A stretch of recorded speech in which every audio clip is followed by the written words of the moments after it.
It's a tilt-a-whirl, Steven. A tilt. Do you know what a tilt-a-whirl is? Yes. You've been on a tilt-a-whirl? Yeah. What is it? It's the thing that goes around and kind of tilts, right? Thus called the tilt-a-whirl. Yeah, exactly. Yeah, I've been on a tilt-a-whirl. Anyway, Jared Polin, FroKnowsPhoto.com, and welcome to RAWtalk episode number 71. Tattooed bride. What did I write here? Tattooed brides are hot. We have an interview coming up at the end of this RAWtalk from Mike Allebach. He is the... Oh, he's going to yell at me. Mike Allebach. I got it right. Yeah, I didn't get right. his name wrong. He is the founder and owner of Tattoo Brides, and he's going to talk about quite a lot of things. I don't remember what anymore, Steven. I don't either, actually. It's been a few we weeks. interviewed him, I believe, a couple weeks ago because we like to have an interview in the can. Now, I know it was good. He talks a lot about the marketing, the branding of Tattooed Bride, what he shoots with, how he shoots, talks about pricing his stuff because he is priced higher than the competition. Yeah. Or he priced himself in a range. I talked about this before. If you're in that 3,000 and higher range, you're going to pick up the type of weddings you want. Talks about bridezillas, which if he has any, which I believe, he definitely said no because it's cool to see the clients that he works with. Mm-hmm. He became this guy that became known as the tattooed bride. He is the tattooed photographer. He will go and shoot mostly people that have tattoos. He has a lot of tattoos. Now, he doesn't discriminate from people that don't have them. He just feels that the clientele that he works with is much easier and more fun to work with for weddings. So you're going to hear that interview coming up at the end, and that's going to be pretty cool. So definitely pay attention to that. Steven, how are you doing? Doing good. Steven, how Had a are busy you? Weekend. Sorry, Steven. Sutter, how are you? I'm fantastic. Yourself? I'm nice, thanks. It's your boy.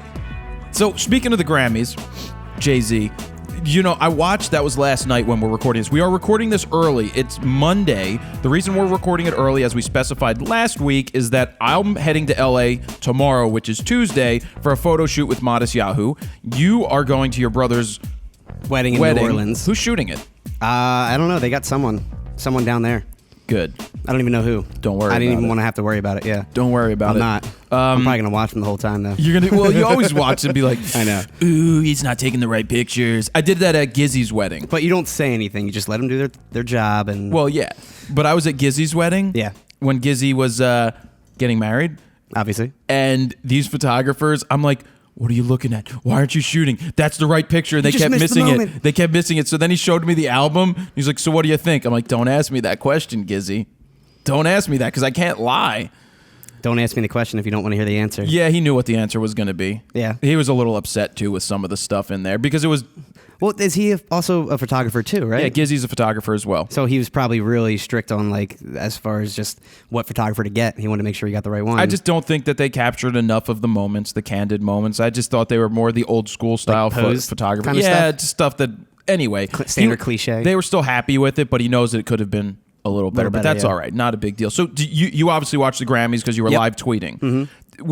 I skipped the Beyonce performance. Beyonce. You didn't skip Dude, because I started... You skipped it. It was so boring. Did you see her? It was so boring. I don't care what she Beyonce's looks like. so hot. Oh, I could care less about what Beyonce looks like. She's super hot. I couldn't tell if it was Beyonce or Rihanna, honestly, because of the hair. I actually thought it was Rihanna at first, but then I realized it was her when she obviously got up and all that. So bringing it around to the photography thing, they did honor Jim Marshall. They did. Which was awesome. Yeah. He got a nice award. He got a big honor, too, out of like most... You know, they did the weigh-in. They kind of just rolled the credits through and remembered people, certain people He in the died industry. before the last one. Yeah. They did show his picture last year. But this year they did more of like a... It seems to be like a bigger memorial part in the actual Grammys, which was nice. Yeah, it is. So he got that award. I wonder if Jeff Kravitz, who was a guy that I had on RAWtalk, one of the last interviews I did over at the computer when I was still before you came in. He usually shoots the award shows. Oh, does he? Yeah. So I haven't seen any photos come out of it yet, other than the people in the hats and stuff like that. Pharrell in his giant hat. Yeah, I saw an Arby's tweet. They were like, funny. Pharrell, can we have our hat back? That's good. I didn't even think about that's that. funny. Gary Yeah. V would be all over that. Be like, now that's being on top of the what's going on. So Grammys. Let's see.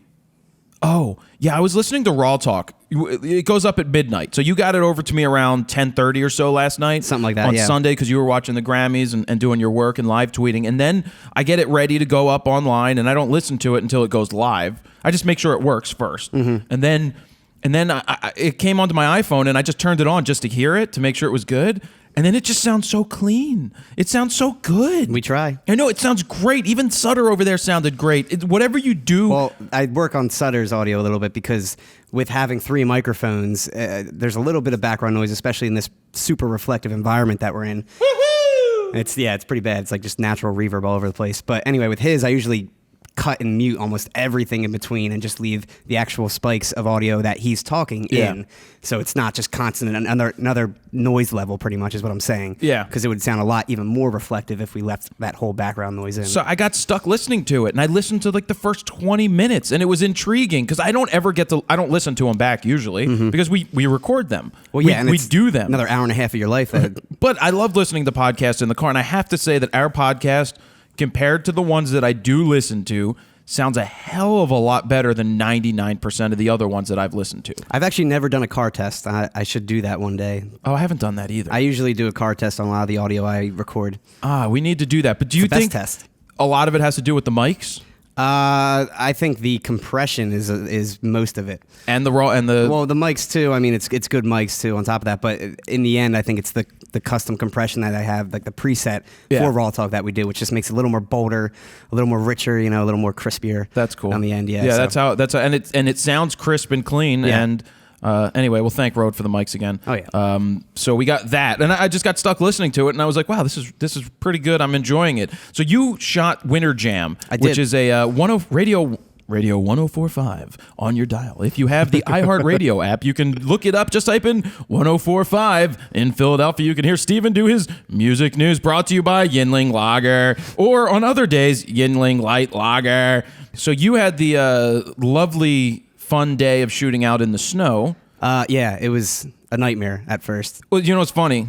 I didn't want to. There were people in the pit, amateur photographers, a lot of amateur cameras, a lot of Ziploc bags and plastic bags with holes cut in them over their cameras, trying to protect them from the snow. Well, it's funny because no one had anything protecting their camera until they saw me with my, whatever it's called, that little $5 plastic thing you can buy. Yeah, I forget it's what that's called. the cheaper version of like the Aquatech or the I told you I would have brought you my good one. But I don't have the Canon adapter, the diopter adapter. I'm going to call them Think Tank. It's the Hydrophobia. I'm going to actually get them to send you a Hydrophobia with your 5D Mark III. See, that would be great. The adapter. Hydrophobia is obviously a lot more thicker and sturdier and just better quality overall. But the plastic bag that I had pretty much did the job. But it's funny because I had that and no one was, protecting their gear at all. Like it was snowing hard too. I mean, my camera, I think I didn't have the bag on it for the first 2 minutes or so, and it was completely soaking wet. And my 5D's weather sealed as well. Their cameras weren't. No, there were a lot of Rebels and D3100s, but it's fine. It was just the pit was filled with a lot of first-time shooters in there. Well, what I heard is that Chevy apparently did something. They teamed up with us and they were sponsoring it, and they apparently brought 20 bloggers on to cover the show or something along those lines. So we had a whole bunch of not first-time photographers, but definitely more on the amateur realm, which is totally okay. But at the same time, it made my job a lot harder. But then again, they only had first 2 songs. I had the entire set. So I usually just kind of sat back, first 2 songs, let them do the thing, then I got in after. So I took a picture of you up on the balcony. Did you get it? I texted it. Yes, I emailed it to you. Yeah. You were shooting 21 Pilots. What was great, what Steven got to do, he could shoot the first 3 songs of 21 Pilots on stage, and then he ran upstairs to this balcony thing where the, what's his name? Tyler Joseph, the frontman of 21 Pilots. You know who loves 21 Pilots? Who? Jess Sabella? Yeah, she doesn't. Just throwing her under the bus. Jam and Jess, for anybody out there. Jam and Jess. So you got that. You were the guy. You were in charge of all the photos. It was almost I was the official photographer for the radio station, which I always am. I think we should probably need a second shooter one of these days, but because I'm pretty much running backstage doing the interview coverage, and then that's in between sets, and then going literally shooting for 6 hours in a row. My biceps kill pretty much from that day. But anyway, we had this thing where I got to shoot again the first 3 songs backstage, I guess on stage behind the drummer when they were doing the first 3. Then I got to go, he went up on the balcony in one of the apartments that was surrounding the actual stage and stuff like that, and the overall crowd. And I got to basically follow him up and shoot him. He was only up there for like 10 seconds. He wasn't up there for long. So I didn't get much because I was trying to get some fill flash, because at that point it was 5:30 at night. Yeah, it was dark. And it was dark. So I was shooting really high, and I was just going to get some fill flash to freeze him because I had a really slow shutter speed. Didn't have my flash on in time. He came running up, and I got shots, but they're not the sharpest shots in the world. There's a couple in there, but the ones that I really like are a little blurry. I want to see the one from Mainly behind. from him, not from me. No, he was moving, and he was moving pretty quick. But Exactly. the shot that you put up on Instagram, I want to see that full size. I want to see if it's sharp. Because it was dark as hell. I want you to put that up. I mean, you've already put it on the Instagram, but people can see it. What's your Instagram again? S_Eckert, ECKERT. It's on there. You'll see it. It's blue. You can see how dark it is, but it's pretty. And I don't know how the sky. Did you get some? The sky was like clear. It looked like there were stars. No. Those stars that they look like stars, is the actual lights at the piazza. It's a string of lights. That's what you were looking at. Yeah, because I actually saw that too. How'd you get a clear sky with and I was stars? like, how is there three perfect stars aligned? But no, it's actually there's a string of lights that the venue had on top. But anyway, moving forward with that shot, the thing that sucked is that they didn't have any stage lighting. Yep. And they expected the show to end before it got dark, and it went an hour behind, so there was complete darkness. They had a bunch of like random string lights that were blue, which the Jumbotron was behind them, so it lit up the whole crowd blue. So it really kind of sucked on that part. I think it looked like a good photo. I was shooting, that was 12,800 ISO. I think like handheld 1/50th of a second or something, maybe 1/60th. But it was rough. And I didn't have a monopod because I was running around like a maniac. Yeah. But I did expect them to do that because they do that every show. I just didn't know when it was going to happen in their set. So it's a good thing to research whatever band you're shooting or whatever. Yup. So normally at this point we get into photo news. Yes. But this week we don't have it. And the reason we don't have photo news is because we're doing this on a Monday, and it's not too long after we recorded the last RAWtalk. So we're going to skip out on photo news this week, so you won't have that. We will make up for that next time we get into the recording. So whatever comes out new, whether it's Fuji's new camera, whether it's, and there wasn't even a lot of photo news in between the time of. Well, it's only been about 3 or 4 days since we recorded the last podcast, so there's really not much coming out except we expect this Fuji camera to be out, which by the time this is out, it probably will be out. But that's okay. But we can't confirm it. So. No, we cannot confirm nor deny the fact that was out there. Sutter, how you making out over there? I'm doing good. What's your girlfriend's name? I don't have a girlfriend, Jared. What? Oh, geez. How the tides have turned. Before the show, it was one thing. Now, during the show, there must be girls that listen and be like, or he wants to be like, hey, hipster ladies, my name is Steven Sutter. What is your Instagram? Steven_Sutter. So if you're looking for a single hipster-looking guy with a hat on, single, quote unquote, you can give a call. Anyway, thanks for coming out. Yeah, you're welcome. Anytime. I don't know. You're welcome anytime. Anyway, so let's move forward. I have a couple of things to talk about before we jump into this interview, and one of them is how to protect your images online. So I went ahead and put up a Squarespace video that I thought was going to be pretty helpful for some people, all right? And it was about how to deactivate right-clicking on a website. Now, deactivating right-clicking just means you can't right-click on a site to right-click and take as save an image if you want. Just a little harder. It makes it a little harder, but there are a million ways around it. Oh, yeah. There is no way to protect any of your... There are no ways to protect your images online. I just thought that this was interesting if you wanted to turn off right-clicking. Now, in the past, I never turned off right-clicking because I hated when you would go on a site and you would just be clicking around trying to copy something or something like that, and it would say, you do not have permission to right-click, or right-clicking is deactivated. And it made me feel like an a-hole, like I'm trying to steal your images, so you're going to make me feel bad. If I wanted to steal your image, I would just do a screen grab and take your image.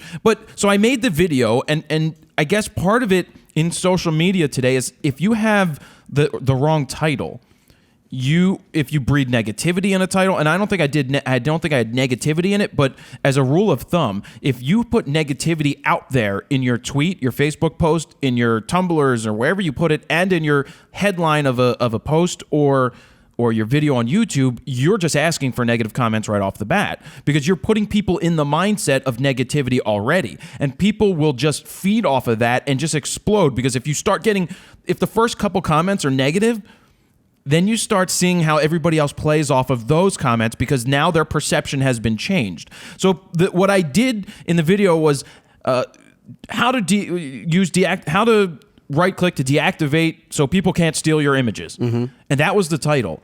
And when I got home, because I had to leave right after I put it up, and actually I was in the car and I saw some of these comments, and people were tweeting and jumping down my throat, being like, "Are you that stupid to think that people can't just steal your images even if you deactivate that? You must be a moron." Like, oh yeah, I don't think anybody. This is going to stop people from stealing your images. Then other people are like, "Oh, if you're seeing it on your computer, then it's already been downloaded." Okay, so what?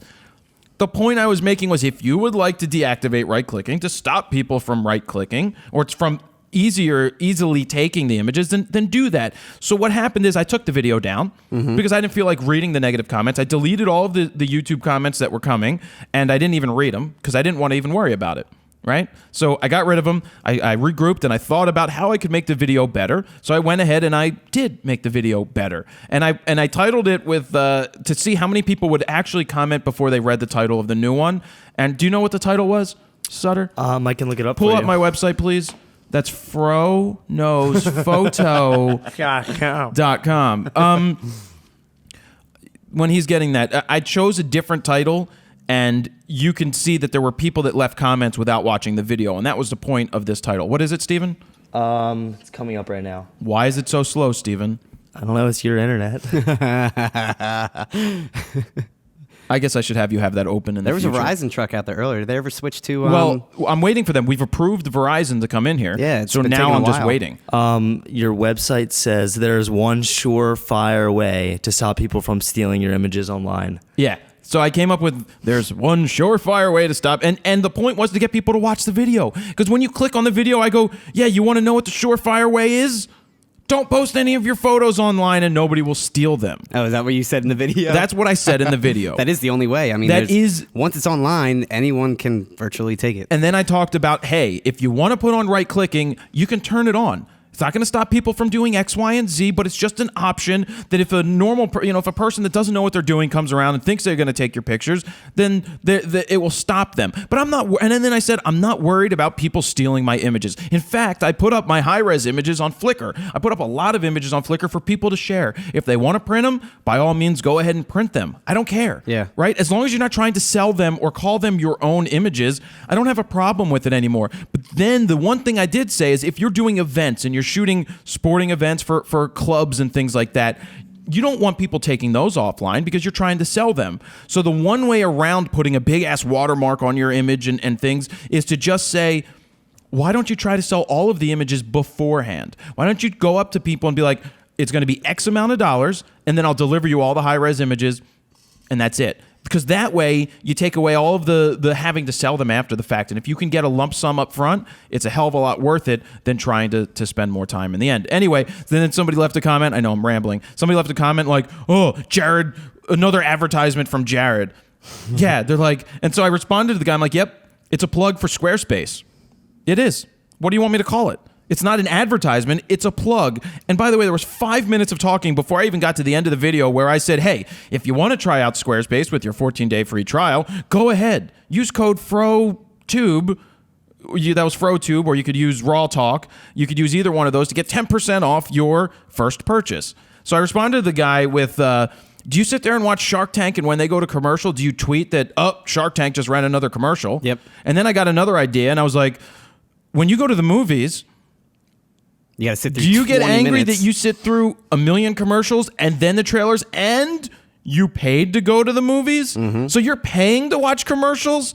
So I'm like, you can leave comments, you can say whatever you want. This is your opinion, you can do it. But maybe think about that at the movie theater. You're paying to be advertised to. You're not on my site, and it's a plug for Squarespace. Yep.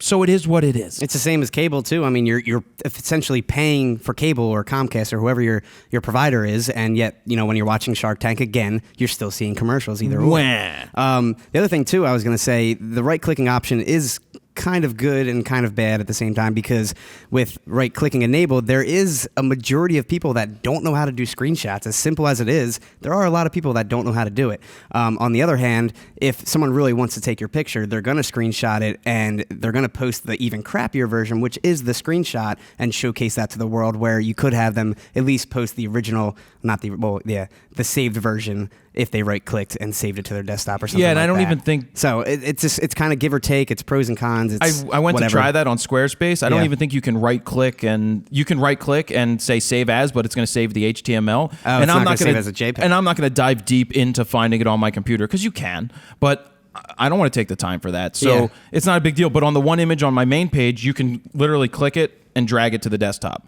Oh, okay. But whatever. Yeah. I don't care. So anyway, that was that.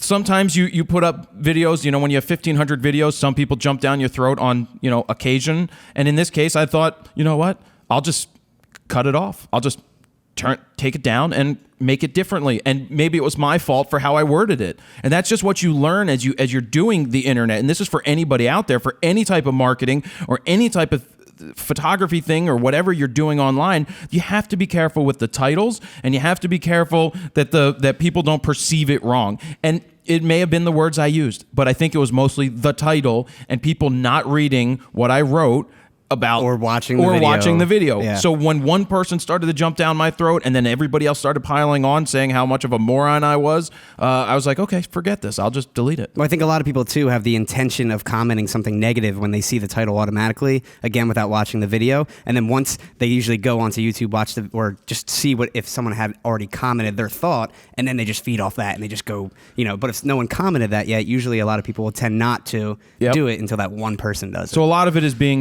just being careful with what you do online. So I saw this Nokia commercial. Did you even watch it? I did not, actually. So Nokia, a Fro reader sent this over to me, that Nokia's latest commercial that they had on their website was saying that they were basically making fun of people with DSLRs. Really? They were saying that who needs a DSLR when you have a Nokia? A 41 megapixel friggin' Lumia.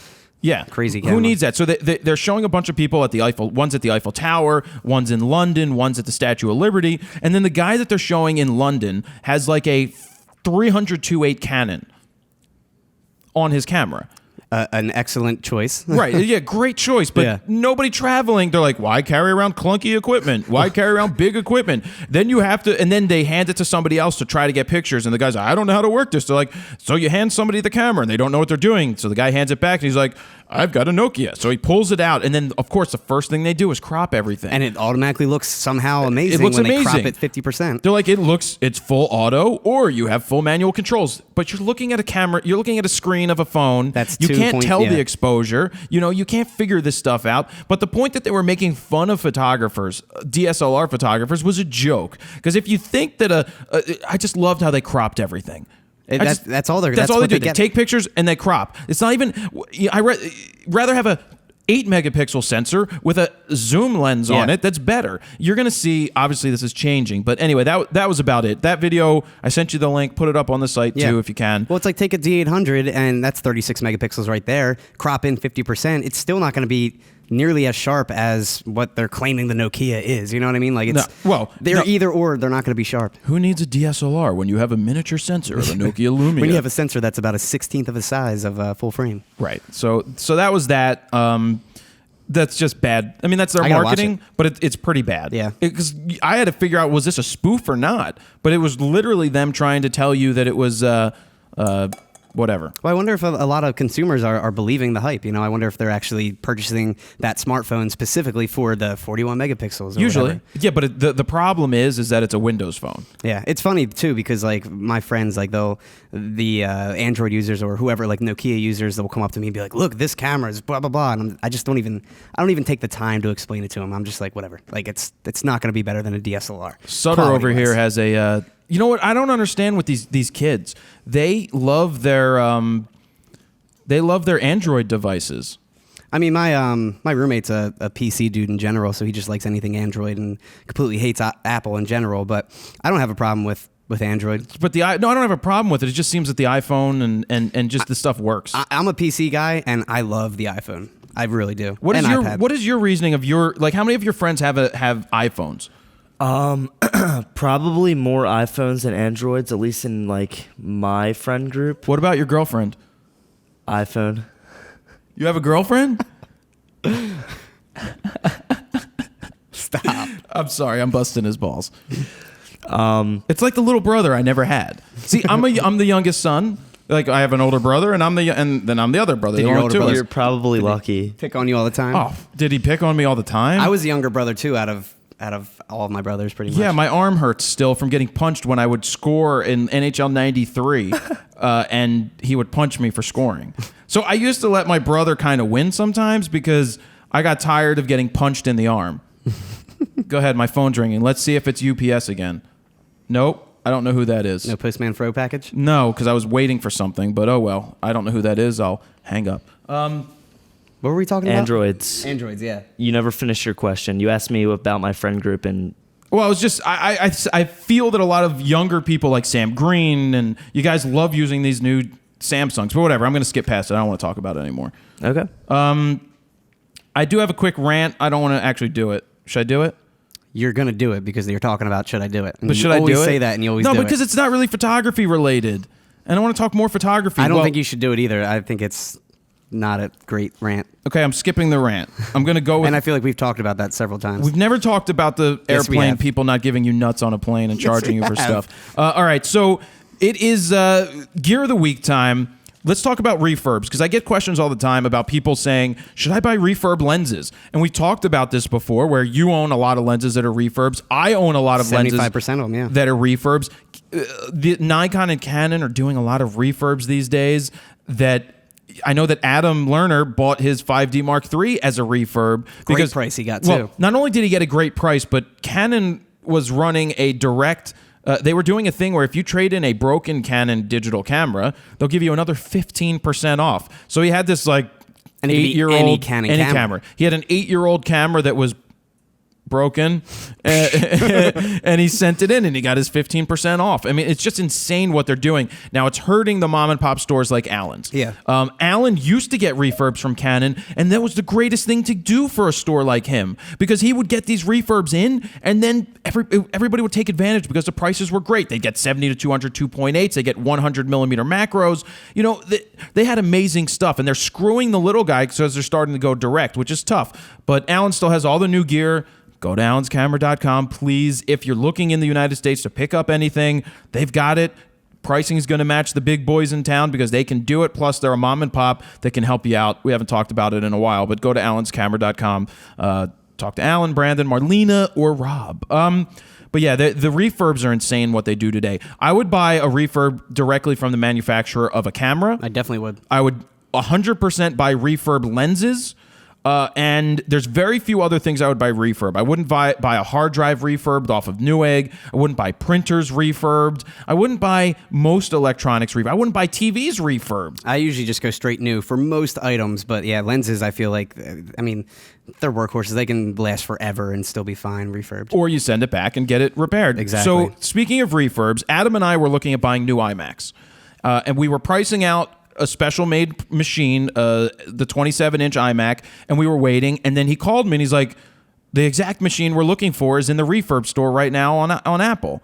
It was the i7 3.5 gigahertz, which would turbo boost to 3.9 gigahertz. It had 8 gigs of RAM, which we don't worry about because we order our own RAM from Other World Computing, which I ended up ordering 32 gigs of RAM instead So of much. Well, it makes no sense to do anything other than max it out. It was cheaper. I spent $400 at at Other World Computing versus spending $600 from Apple Yeah, that to makes do sense. it. Plus, it's a refurb; you can't get upgrades. But it had a 3 terabyte Fusion drive, which means it's 3 terabytes plus 256 gigs of solid. It's not even solid state; it's flash memory. So whatever the Fusion drive does is great. It has it had the upgraded video card to 4 gigs of RAM instead of the 2 gigs of RAM, and it's the 27-inch and. Basically, I saved $400. Comes with a year warranty, and I bought the Apple Care and got a discount. So that's Gear of the Week. That's It great, just man. came here. Let me get the box. That's going to be a nice upgrade for you. I mean, especially because you haven't upgraded in so long. It's going to be. the table. Yeah, just use your imagination. You'll see. Just pretend that there's a giant iMac in there because there really is. All right. So That's the iMac 27-inch just showed up at my door. The reason I mean, I've had the other one for 4 years. I had it before I started Fro Knows Photo. It was one of the first things that allowed me to start to create the videos. I learned iMovie. I got the video into the computer. I found that it really helped me with business. That computer is still viable. My old one, I'm going to still use it. It's going to be a secondary computer. And this thing is going to be fantastic because it has the Thunderbolt, the USB 3.0. I can finally upgrade the Drobos to the Thunderbolt ones. That's great. And that'd be a big difference for I'm you. excited to use that. So that's one gear of the week, and it's a refurb. Saved $400. If it was only $200, I wouldn't have done it. I wouldn't have done it. But for like $400, that pays for the RAM. Well, now who's going to install the RAM for you? I will. You will? Yeah, I watched on Other World Computing's website. This is one of the easiest Macs to change the RAM in. You lay it down flat on the table on a soft surface, and you press this button, the door pops off, pop out the other RAM, put in the new RAM, put the door back on, you're all set with your new RAM. Oh, that's simple. It's really, and the old one wasn't that hard. I just had to unscrew things and then pop it out. It was harder, but the new one, really nice. So I'm looking forward to that. I can't wait to use it. So saved a bunch of money getting the refurb, and Apple's probably the only thing I would buy refurb other than those other things. Yeah. So the other gear is from a company called FNV Lighting. It's fvlighting.com. I reached out to them. They sent me 2 packages today. I only got one of 2 from UPS. I don't understand how you put 2 boxes on a truck and end up with, I don't know how they ship at the same time, but we won't go into that little thing. They do LED lighting. So one of the things I asked them for, because in Vegas we didn't have our own lights. No. Now these guys, wish we did. Yeah, there's a lot of companies doing this, so we're going to test out the one. It's a 1x1 panel, so it's 1 foot by 1 foot. It's got like 400 LED lights in it. It's pretty darn bright. They sent us a kit of 3 with 3 light stands, and I believe it has a hard case to travel with. And if that's the case, then no pun intended, then we can travel with that when we do mobile RAWtalk, because we need some lighting. So I'm looking forward to that. Those didn't come, but what did come? We looked for a panel light. This is the Z180 Ultra Color. I think they call it bi-lighting because it goes both ways. It's got daylight balanced and or the tungsten balanced. Okay. Because if we're indoors in low light, that means you probably don't have daylight coming in. You have the tungsten. Yeah, so exactly. We could have used this at the AVN Awards, AVN show, just to throw some light there. I've always wanted a light panel like this. They come in handy, especially if you're doing a photo shoot at night. You can use this for still images as well. Yeah, how big is this one? Well, let's pull it out. A couple... Do you need a knife? I don't need a knife, Steven Sutter. That's a nice case. It Or actually does packaging. come in a nice case. I think this is a couple $100. I'm not even sure. Yeah, I believe it. F&V lighting. Oh, The Z180 Ultra Color. either this box is broken or I'm breaking it. Oh, it goes this way. All right, let's just pop I this see. out. It comes... Packaging's Oh, weird. Huh. All right. How about this? I'm just going to do it like that. So here it is. For anybody watching at home, this is So it comes with the panels. I got you. This is like an Android phone size. Actually, it's bigger than the Atomos, but this on top of a camera is not going to be bad at all. Oh God, it even has a battery option That's for big. that, and you can put, holy Jesus, 1, 2, 3, 4, 5, 6 AA's in there. And but it hey, says battery life is 60 minutes with, I guess, the standard battery and 37 minutes with AA. I thought it would be more than that. well, it depends. I get a Guess it lot really depends puts on out the a lot full of power. light. Yeah. It also has an AC adapter, and what you can do is attach a couple of these together if you really wanted to get a couple of lighting. So check that Oh, out. So that's that's nice. that one. Yeah, it looks like you can just lock them all and you can make one giant panel if you wanted to. I think. Yep. If I'm reading this right. Yeah, that is. Oh, That and is they're how it works. magnets. It locks in like a magnet. That's cool. That's good. So you have both of those thingies. Yeah, that's really convenient and nice. I know we're making a mess up here. And then the other thing is they make an LED ring light, which could be interesting for doing stills or video because it puts the light around the camera, around the lens. So that's this one right here.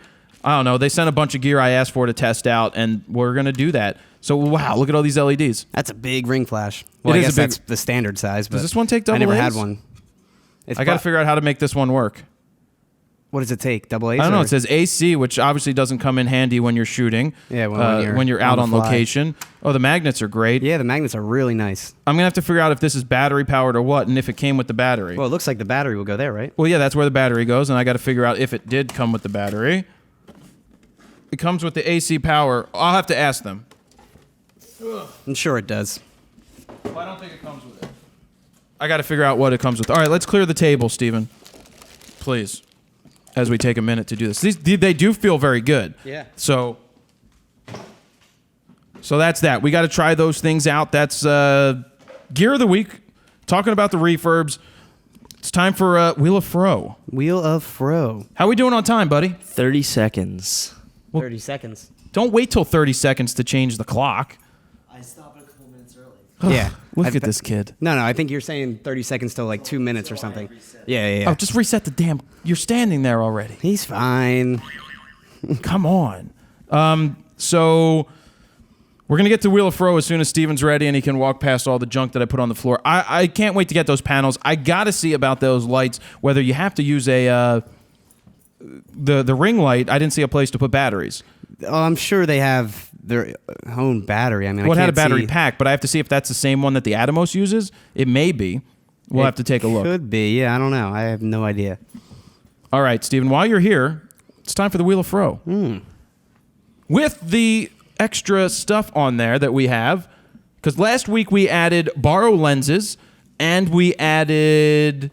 Who'd we add last week? Borrow lenses and Lexar, because they are going to give a Lexar hub away. So what we have on the Wheel of Fro is Squarespace. You can pick up Squarespace for a year. I like using them. Use code RAWtalk or FroTube when you are going to sign up. You can get a 14-day free trial and then get 10% off. You got the Fronos Photo Flash Guide, Adorama Picks, which we landed on last week. Check out their photo books. They're those hardback books that are awesome. Hey, look, these are all plugs.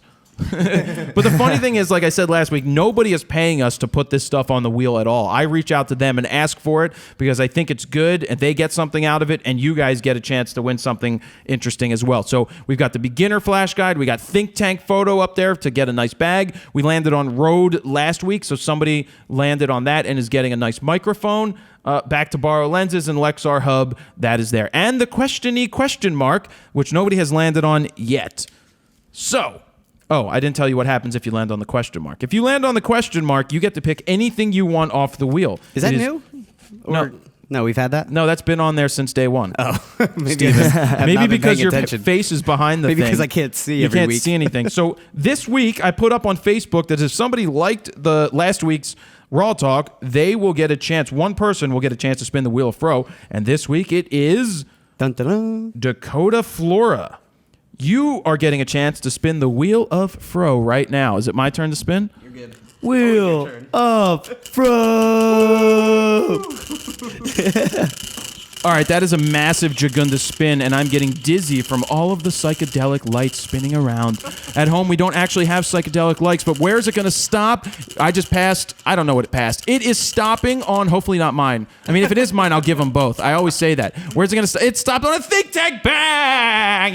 Yag. Congratulations. That is a Think Tank bag. I'm going to ask them to send you something nice. Probably going to be worth anywhere from $70 to $100. Congratulations, Mr. Dakota Flora. Steven, let's remove the Wheel of Fro from the table. Thank you very much for doing that. And that is real Wheel of Fro this week. Fro. Yes, Reel of Fro. So I think it's time to get into that interview. Yes. It's time to get into the interview with Mr. Mike Allebach from Tattooed Brides. Give a listen to this. See what you can take out of it. There's always something you can take out of these interviews. That's why I love doing them. We try to do one a month at this point. With we do flying solos. You know how it works.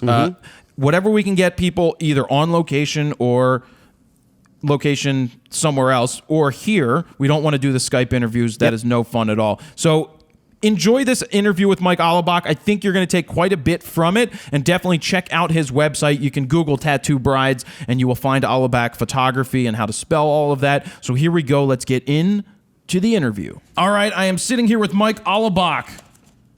Allebach.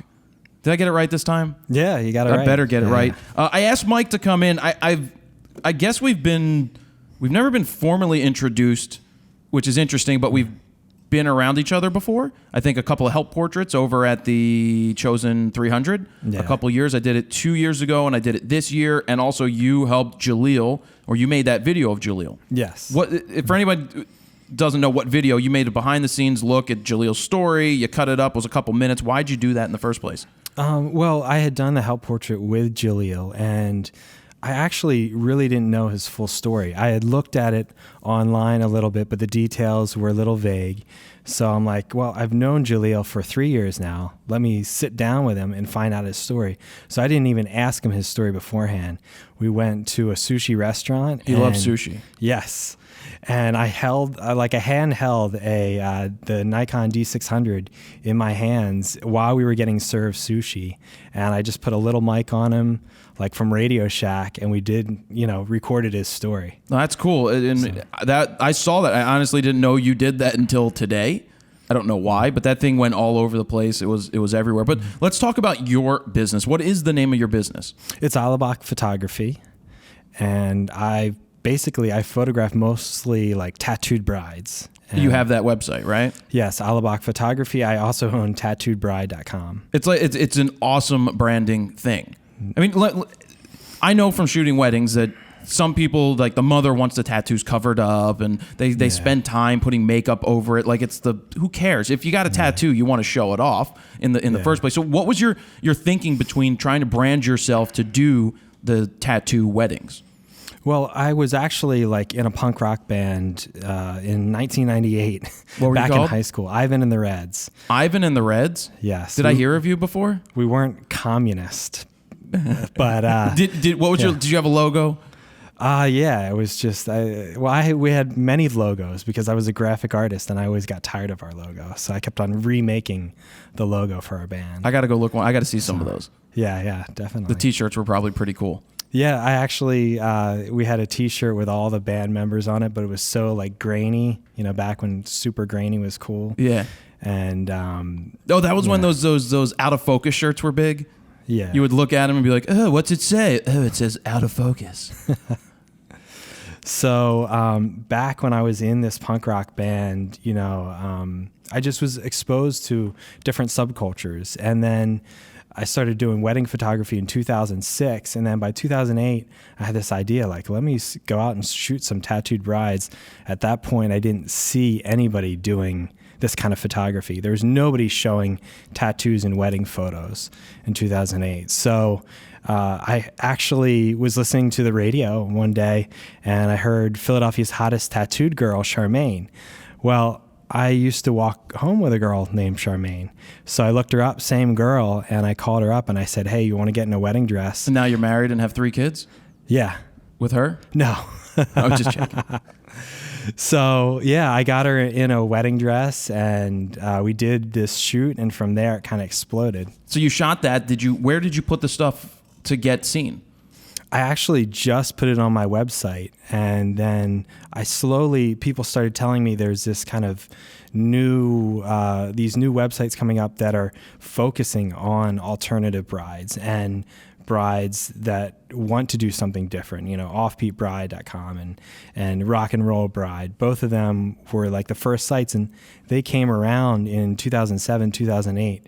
So it's like all this came together at the same time, and I was at the forefront. And Rock and Roll Bride said, "Hey, you're the original tattooed bride photographer. You're the first one to make this happen." Well, that's cool.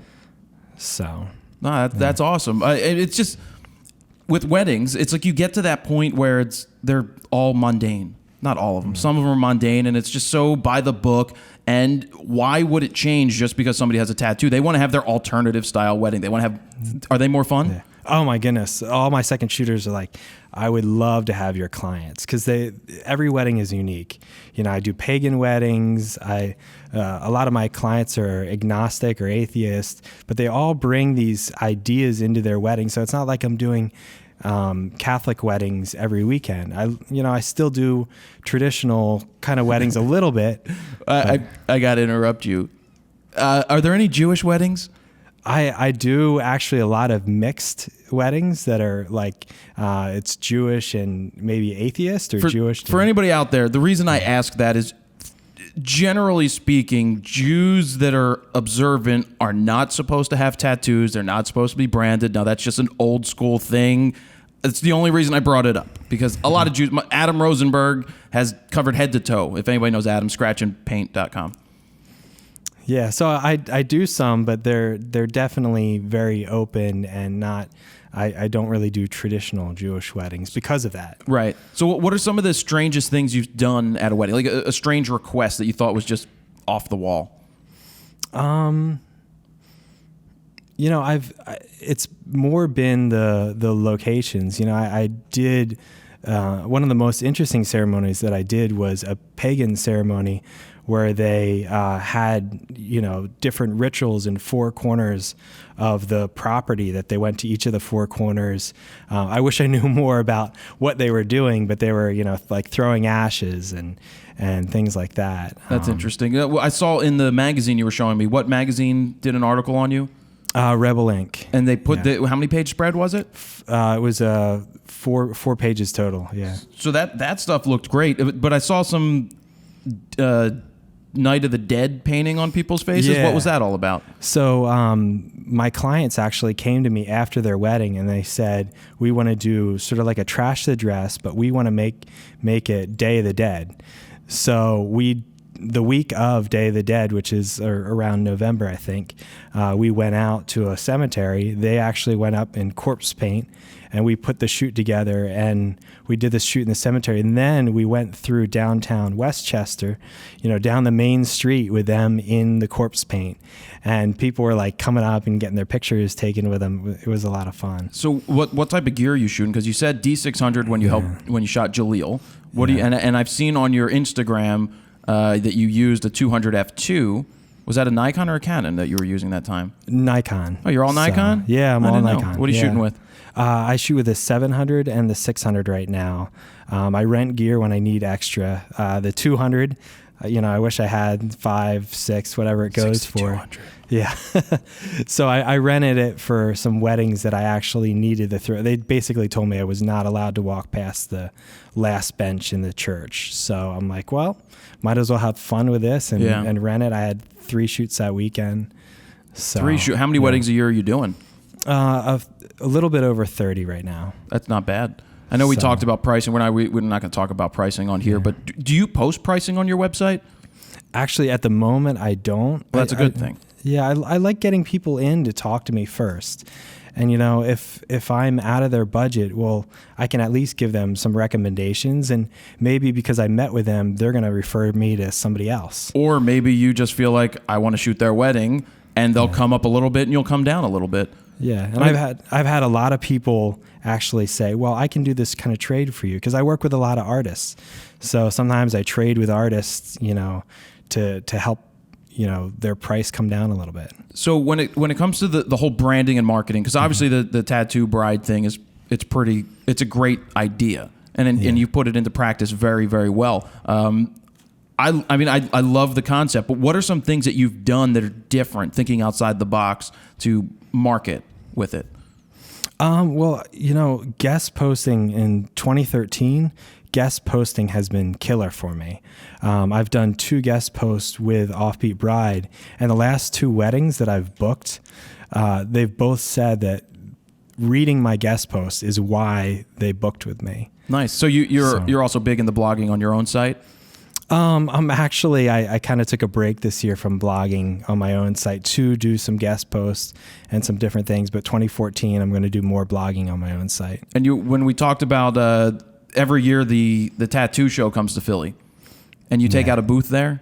Yeah, that's actually one of my favorite things because I get to talk for 3 days with tattoo artists and heavily tattooed people, my perfect clientele. I mean, people talk all the time like, how do you get weddings? It's such a noisy world, and you found a way to focus on one thing, which doesn't mean you're not going to shoot a wedding with people that have no tattoos. It's the right clientele is still a right fit, whether they have them or they don't. But going to the tattoo convention and being put in front of your potential clients, a lot of young demographic, at the age they're going to be getting married, they know somebody's getting married, the tattoo artist, then they go ahead and put your information out there when they're tattooing somebody. It's pretty damn cool because it's like a bride comes in with her husband or groom before they're getting married, and they're like, oh, we're getting a tattoo, we got engaged, and they're for some godforsaken reason tattooing themselves before they're married. I don't know why they would do that. And then they're like, oh, I know this guy who shoots weddings. So it works pretty well. Yeah, and my plan this year is to go around to like all the booths and introduce myself. let them know that this is my specialty, because a lot of times the tattoo artists don't get to even leave their booths. They're so busy tattooing people. It's definitely a good opportunity to meet the right people. Probably just go get some discount cards. Not even discount cards, just free stuff. Like, I'll give you a free X, Y, and Z. I love giving free stuff over giving the discounts, like added value type things. That's good. So you're going to be going out to WPPI this year.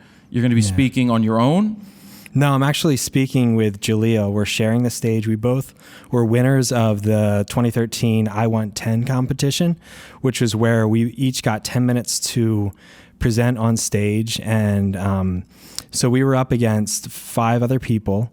And actually, there was only supposed to be one winner, but Jaleel and I both got very good feedback from the crowd there and got picked as the winner. Because we're friends, it worked out perfectly. So we're going to be sharing the stage at WPPI. Nice. He should have his new wheelchair by then. Yeah. That's coming in at the end of this month, or end of January, which is cool. Are you speaking? You're part of a panel also? I'm also speaking at Inspire photo retreats in February. What's that? It's a very small photo retreat, basically, where photographers go up to New England and spend time with each other, and it's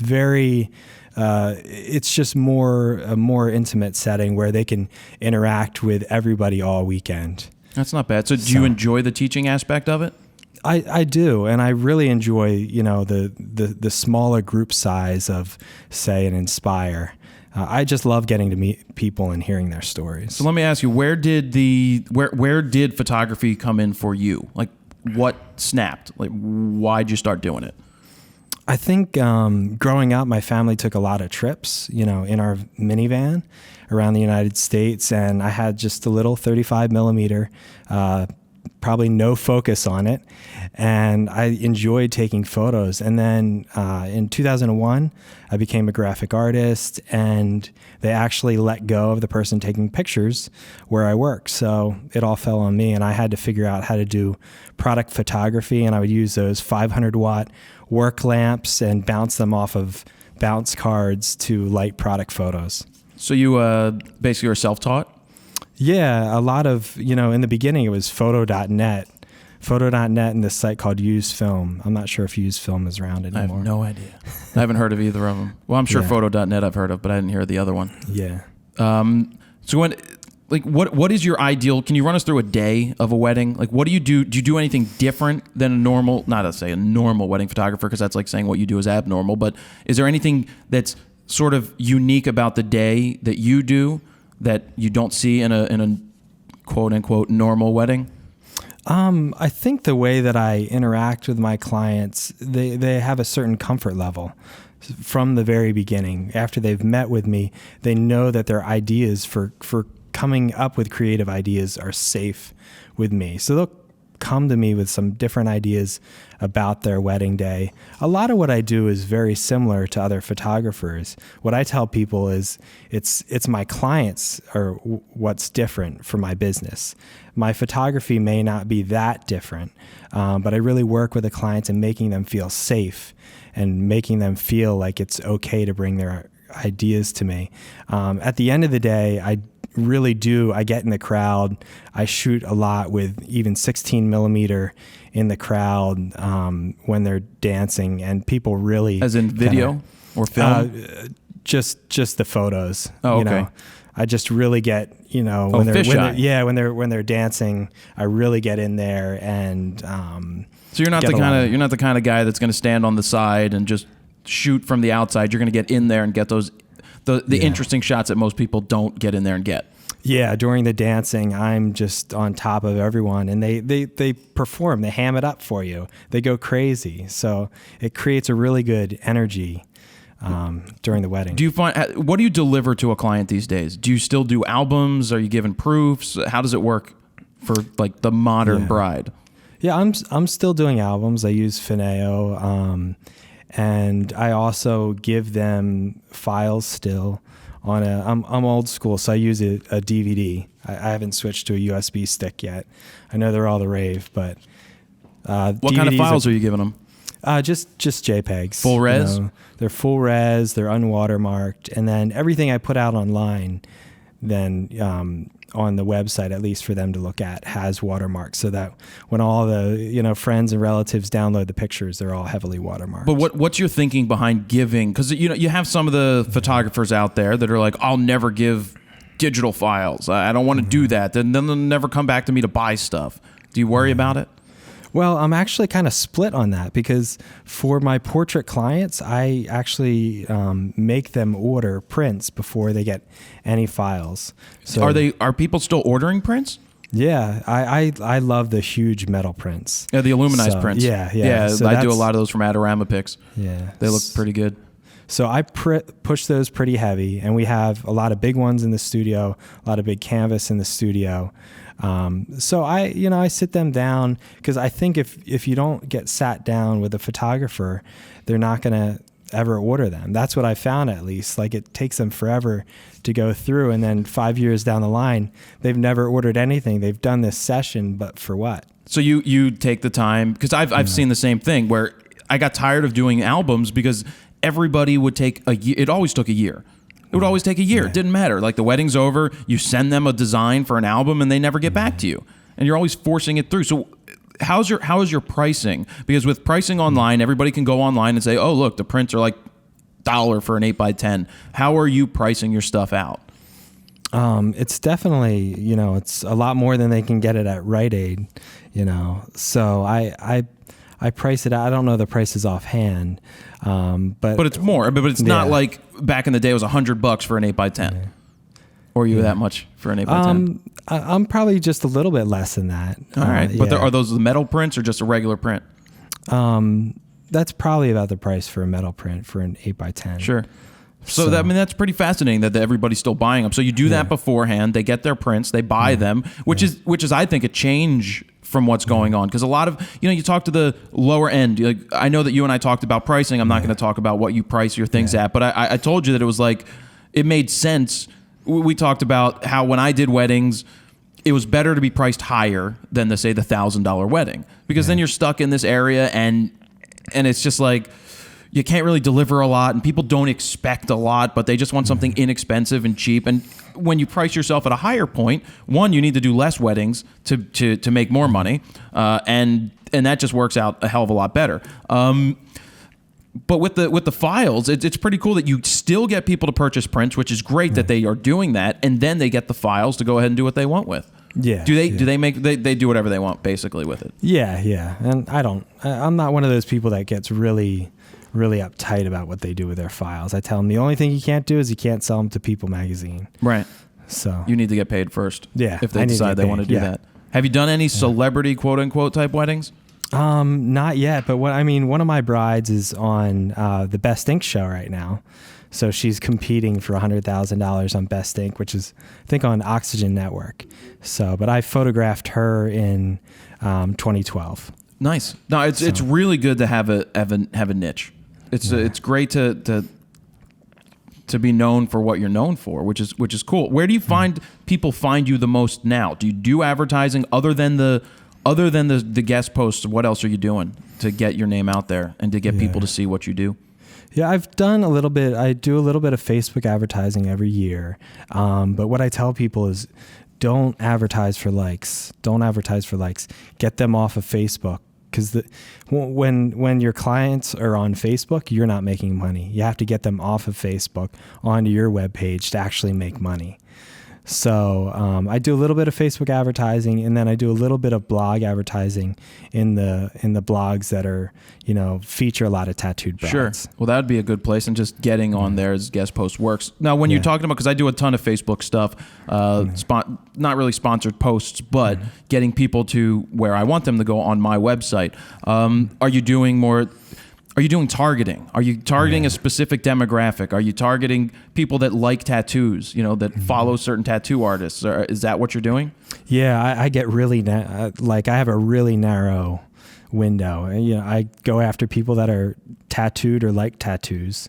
I guess they have to like tattoos. And then sometimes I'll go after certain celebrities, that if they like Kat Von D or somebody like that. And they're in a certain area. Yeah, they're in a certain area, and they're also engaged. Right. So. And then do you like, look around the lot for the people that say, oh, we just got engaged, or just all of those type of things, and then reach out to them or target them? Because you can flat out spend, I mean, it's worth it to spend a couple bucks, even more than a couple bucks, to target somebody so that they see your photos. And maybe you're not even asking for much, you're just showing it. And it's like the, tattooed bride, get these photos, and then they start following you. Yeah. I mean, that's what I've discovered. You talk about the like things. Now I do the like things now, but they go to my website with it, because that's where they get what they can download from. I don't know where I was going. Where was I going? Anybody? Anybody in the background? I don't know where I was going with that. Facebook ads, getting people to like things. I don't know, Mike. I just lost my train of thought. But I think the targeting that Facebook offers is great. They really offer some good opportunity, because you can even go after, to some degree, sometimes you can even go after competitors if they're big enough. Oh, absolutely. You can target. You can put in, if people don't know this, Facebook targeting is fantastic. I wish it was a little better, but you can look at certain people's pages and target people who like X and Y. And it will start to send them out the posts that you're looking to do. That's what's fascinating about it. And it's great. It's smart. Like, there's people that complain, like, you're buying likes. I'm not buying likes. It's advertising. And you get something out of it. I mean, you if you're going to make X on a wedding, it's worth it to spend a couple bucks here and there to get your name out there. Yeah. So, and it's great if you're trying out a new niche. Like, it's a wonderful way to even test the market, or even figure out what pictures people like the most. Because now they let you, I think, line up 5 or 6 pictures and run the same ad with each. Well, then you can tell, okay, more people love this picture than that picture, so I should stop advertising these other 3 pictures. And absolutely, it's all split testing. Everything's about split testing. What's going to work out the best? So. For a young photographer, not even a young photographer, somebody new in the industry looking to get into weddings, you're obviously not going to give away secrets, because there are no such things as secrets, but what do you suggest that people do? What do they need to do to be successful as a wedding photographer? Well, I think to a degree, like, everybody's looking for a photographer that they can see a bit of themselves in. So I say to people, don't sand yourself down too much. Don't take away the edges, because a lot of times the edges are what attract people. The edges are your personality. So for me, being in that punk rock band and understanding that everything I do is bringing people in from the outside, making them feel comfortable, was what worked for me. So my clients feel comfortable. So I get a lot of kind of nerdy clients that love books and really want sort of a quiet wedding. And then there's these other clients that see what I do is all these like crazy party photos at the end of the night when they're dancing. So by showing those pieces of my personality, I've been able to get clients who are like me and who like my stuff. And usually when you get along with the client, there's no such thing as a bridezilla at that point. Have you encountered anybody that has just been a very difficult bride or groom to work with? I've never had a situation like that. Whereas when I've second shot, I'm like, oh, thank God this is not my client. Like this client is not for me. I don't get bitchy brides. I just don't. Like, the kind of brides that I get are really easygoing, at least with me. I had the same experience with the hair. It's just like, if they didn't get it, then I wasn't going to work with them. It just didn't. It never matched. But when they did, and they're like, oh, we love what you have. We love this. We want to do this. And then they're just easier to work with. And have you ever not worked with a client, like you had a meeting and you just didn't think that they were the right fit for you?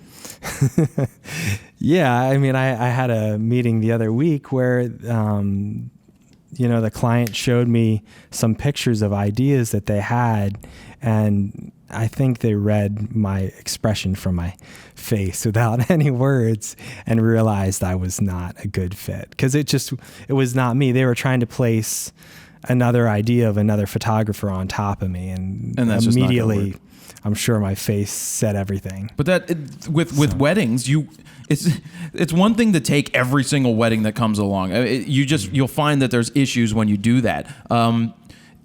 You still have to be selective. If you take everything that comes along and you don't mesh with the client, it shows in the photos, and it flat out does. Yeah. So what else do you recommend for people to do? really personal projects have taken my business a long way. I think that every year you have to do at least one, if not more. If you have a lot of time, then doing personal projects is definitely the way to get ahead, because you can submit those to magazines, to newspapers, and say, here's a project that I'm working on. You can have them displayed in galleries. And for me, Tattooed Bride started out as a personal project. 2 years later, I did a personal project that had like 1920s flappers in. And it's sort of like every personal project that I did took me further and further. Jaleel's thing, another thing, I didn't get paid for that. It was a personal project, one that I wanted to take on. And since then, I've done more videos that tell people's stories. And I don't get paid for them, but I do, they do get shared around a lot. And then people come, that's what it is. They see it, they come back, they know that you're the person that did it, and that's what it's all about. Are you getting into more video? Do you think you're moving that direction? No, not so much necessarily with the wedding side of things, but I am testing out basically this product called slow motion love notes, where it's a little bit of slow motion video mixed in with a nice 30-second voiceover with these people that they can give to a loved one, a husband or wife, or maybe the kids do it for their mom for Mother's Day. That's that cool. Kind of thing. No, that's pretty cool. So to wrap it up pretty much, where can people find your work? I'm on allebachphotography.com. Spell that thing out. Yeah. A-L-L-E as in Edward, B as in boy, A-C-H photography.com.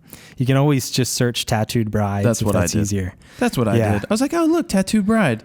There it is. I can go check it out. How about Instagram? Because I follow you on there as well. Yeah. I'm Tattooed Bride Photo Guy. Okay, got it. No, the thing about your work, it's like I didn't know, not that it matters what gear you shoot. I couldn't tell what you shot, whether it was Nikon or Canon, but the stuff just pops. That's what stood out to me. And one of the reasons I called you to come in was the quality of work that you have. Because you see a lot of the pulled back stuff with the lens flare and the, let's make it look overexposed and all that stuff. But I loved how thick and colorful your things looked, and the fact that you had the details of the brides with all the tattoos and the grooms with the tattoos. And it just, the moments that you're capturing just seem fun. And if you can convey that in a wedding, because not all weddings are fun, but if you can convey that, it just makes people want to, it makes them feel like they were there, and then they want you to shoot their weddings. So do you take other jobs other than weddings? Really right now I do a little bit of families. Sometimes I even get some like rockabilly families. I'm going to start doing headshots at my studio, but they're going to have my own sort of flair. They're not going to look like Pete Hurley or anybody else. They're going to look like me. Which is cool. So I'm going to do headshots and I do families and a little bit of trash to dress. Like one time we lit this dress on fire. The bride came to me. She's like, I want to light my dress on fire. So I had her husband breathing fire. He's a professional fire breather. We went to a warehouse that's now knocked down, but it was in Manayunk. And we, had him breathing fire 30 feet up into the air in this warehouse. And we had her light the dress on fire with a fire whip. Nice. So I do get people coming to me with creative ideas like that, but mostly it's weddings and families and headshots. Very cool. Mike, thank you for coming on today. Guys, check out the work. If you are a tattooed bride, do you travel? Yes. Yeah, I've done weddings in California, Maine, a lot in Maryland this year, Pennsylvania, of course, and basically any state. Anywhere in the world if they need you, and if they pay the right price. Yes. So there you have it, Mike. Thanks for coming on, guys. Hang on. We'll be right back after this little bing bong. So there you have it. Are you ready to go get a tattoo? If you do not have tattoos, then if you're getting married because you want to be a tattooed bride, that is not one of the requirements, as you heard Mike talk about. You do not have to have tattoos in order for him to photograph you. It just seems that they gravitate towards him. Now that is a thing for marketing and branding that I love. When you become known for something. So not only is Mike shooting a lot of weddings, he's starting to get speaking engagements. He's going to WPPI to talk. He's actually on the same thing with Jaleel. Yeah. They'll be talking together. He did that video of Jaleel that I never knew it was him. Oh, I forgot about that. I never knew he was the guy who did that. So really cool. Soft-spoken guy, used to be in a band. I never heard the band play, but it was probably pop punk in the 90s. Yeah, it seems like it'd be something like that. It does seem to be like what is that Newfound Glory? What's the lead singer's Chad? Lead Chuck? singer's Jordan. Jordan. He's so. I love his forehead. What? I don't know. I'm not a fan of pop punk. Yeah, You I like am it? certain bands. Yeah, My buddy. I grew up with that stuff. Bill Rogers loves the pop punk scene because he always sends me songs on Spotify. And he's like, listen to this. I think you'll like it. And I'm like, no. You would like certain bands, I could tell. Yeah? Yeah. Like who? I can't think of them off the top of my head, but if I really dug deep into my catalog, I'm sure I could find a couple for you. All right. So hope you guys enjoyed it. We've got more interviews coming up in the future. I've got an interesting guy coming in at some point who cuts hair. Well, I've also got a guy coming in too, I think. Well, We did you still tell have me to when? finalize it. Sometime soon, hopefully. He's from the Philly area, but he's always flying around. With pop punk bands. Yeah, pretty much. Well, Pretty much. they're actually more on the pop side, I think. He did New Politics' latest music video. Is that when we get drunk, we get in love, swimming like a No. friend if you got 'em? No. Isn't that New Politics? That is New Politics, but I don't think that's the video he did. I forget which one he did. Whatever the recent one was. Oh, anyway. So that's it, guys. That is Raw Talk episode number 71. No photo news this week, as you heard, but we will be coming back at you stronger than stronger ever could be. Stronger. Fighter. Stronger. What was it? Harder, faster, stronger. Daft Punk? Oh, What am I no, thinking that's of? definitely. I was thinking of Christina Aguilera. Oh. Could you be a fighter? Anyway, that is it. Steven Sutter, thank you for joining us. Thank you for your help. Thank you, sir. Anytime. And Stephen Eckert, while you're drinking water, thank you very much. You're very welcome. You have a good trip out into your brother's wedding. You have a good trip Do you in have LA? a date? No, I do not. You know, a date? Nope. Doesn't that suck going to It weddings does. without dates? It sucks big time. I've actually only went to, I think, like 2 weddings, I've been invited to at least, and both were my brothers, and the first one I didn't have a girlfriend at the time, and then the second one I don't have a girlfriend either at the time. Who's the best man? It's always have to have girlfriends in between all the weddings. Sucks because you want to Best get him man in. is my brother's best friend. All So, right. Yeah. No, you want to take a girl to a wedding because then they feel all like. Well, and for it's no, a good time. I feel like I can never dance. For no better word, they get all moist at the wedding. But they do. Have you been to any weddings with any girls? I've only been to my sister's wedding. I've never been to any other weddings. Did you have a date? I did not. How old were you? Like 7? It was in 2010. Whoa, that was so long ago. It's like a quarter of your life ago. Basically. Basically. Anyway, you want to get a girl to a wedding because then they feel like they could be next, and then they get all worked up. They're like, "Oh, that was so beautiful," and then you're like, you as the guys are like, "Yes, weren't those flowers amazing?" And they'll be like, "Oh yeah, the flowers are amazing. Oh, imagine how beautiful you would be on your wedding day. Ooh, what are you doing later?" And then that's it. Jared Polin, FroKnowsPhoto.com. See ya.